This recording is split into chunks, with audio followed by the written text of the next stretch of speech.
Rohilkhand cement merchants association का गठन हुआ, कैंट विधायक संजीव अग्रवाल संरक्षक बने। खबर बरेली से।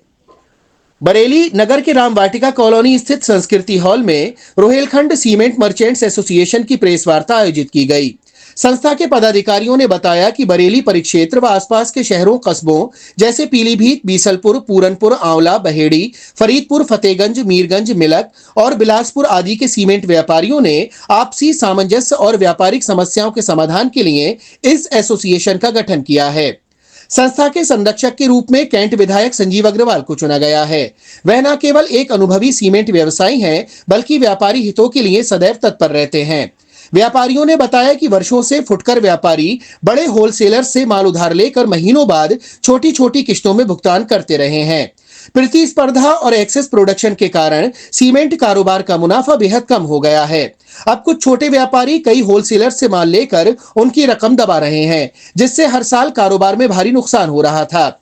इसके अलावा जीएसटी, ट्रांसपोर्ट और लेबर संबंधी समस्याएं भी व्यापार को कमजोर कर रही थीं। संस्था के संरक्षक विधायक संजीव अग्रवाल ने अपने संबोधन में कहा कि मैं इस संगठन का केवल संरक्षक ही नहीं, बल्कि इसे अपनी ही संस्था मानता हूं, क्योंकि मैं भी लंबे समय से सीमेंट व्यापार से जुड़ा हुआ हूं। इस अवसर पर संस्था के अध्यक्ष हरप्रीत सिंह, सचिव विकास खंडेलवाल, कोषाध्यक्ष आलोक अग्रवाल, एडमिन आशु अग्रवाल, उपाध्यक्ष अनुराग अग्रवाल सहित अवधेश अग्रवाल, मोहित मित्तल, अर्पित गोयल, मुकेश खंडेलवाल, पंकज खंडेलवाल, मनमीत सिंह, रोहित अग्रवाल, हर्षित गर्ग, राजू मौर्य, आकाश अग्रवाल आदि सदस्य उपस्थित रहे।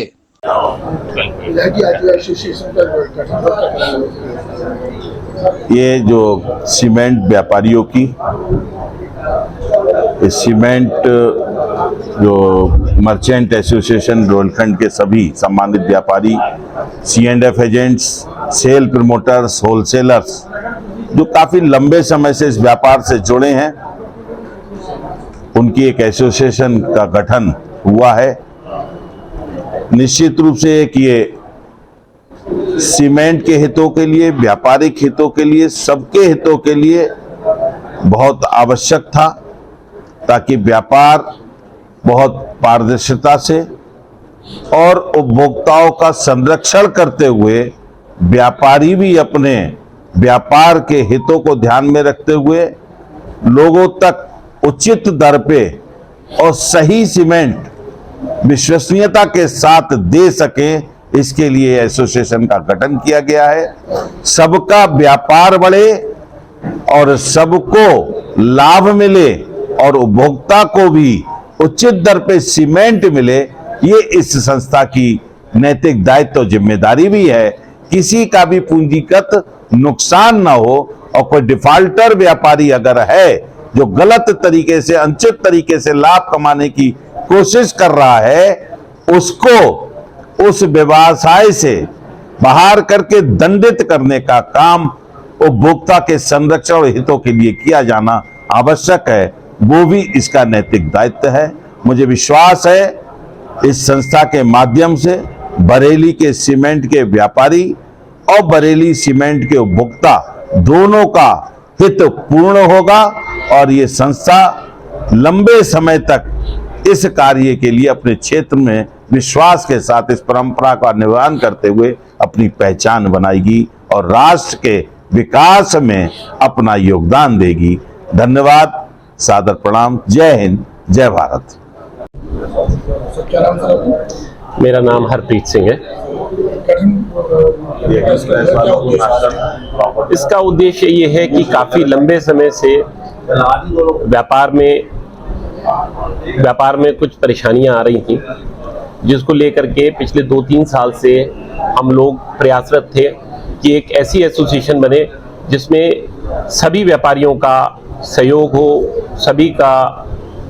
सभी लोग इसके सदस्य हों, ताकि इस व्यापार में जो दरपेश जो चुनौतियां हैं उनका सामना हम मिलकर करें और राष्ट्र निर्माण में हम अपना योगदान दें।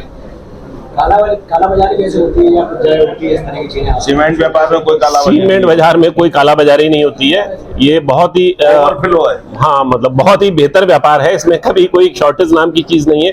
खास करके जब से हमारे माननीय मोदी जी की मोदी जी की। ब्रांड है सर, हाँ जी। इसको कैसे आप कोई एक जनरल पब्लिक, एक जनरल उपभोक्ता कैसे चूज करेगा कि उसे कौन सा सीमेंट लेना चाहिए? छोटी सी बात है। देखिए, अभी हिंदुस्तान में जब से माननीय मोदी जी की सरकार आई है, जो नियम है सीमेंट बनाने के, उसकी क्वालिटी के, वो बहुत उत्तम कर दिए गए हैं।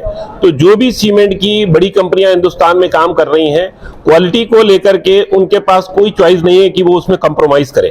तो क्वालिटी लगभग सभी सीमेंटों की बहुत अच्छी होती है।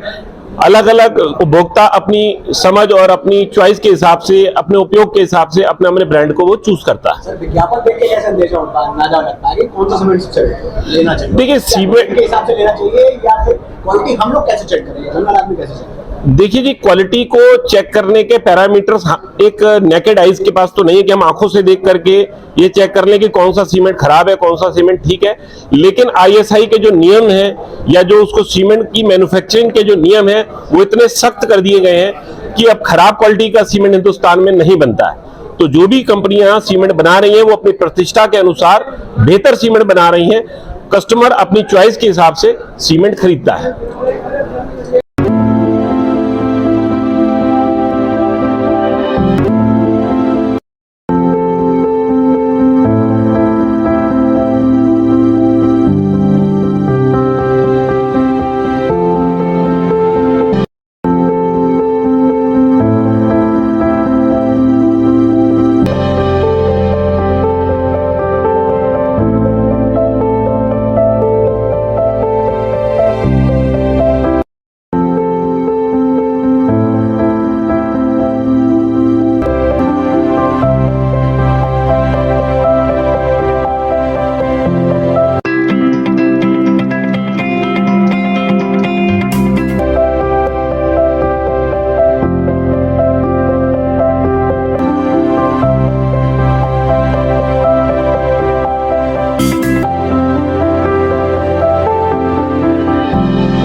आपको हमारा वीडियो पसंद आया हो तो इसे लाइक, शेयर और सब्सक्राइब जरूर करें।